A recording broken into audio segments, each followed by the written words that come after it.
ni pa khoa song sa ke play ba pui ko tam ba toi chao so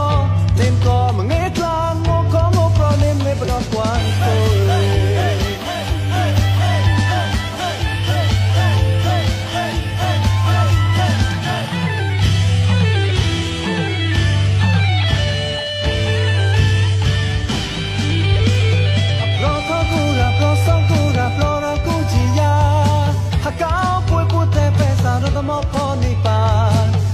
song sa ke play ba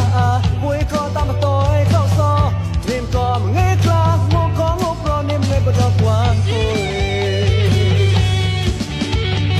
so wa ko so chi ta na le pro khai ka na pui mo cho ba do te lo le ko tan ka pui ka o mo pa ko ma ki lo tho so pui le pui ba to ko ta lo ko te ke chi ko ra sa ke we ko so ro ta mo le no ni pa ni pa moi re na po ton pui ta ma to ta no ta mo po ko so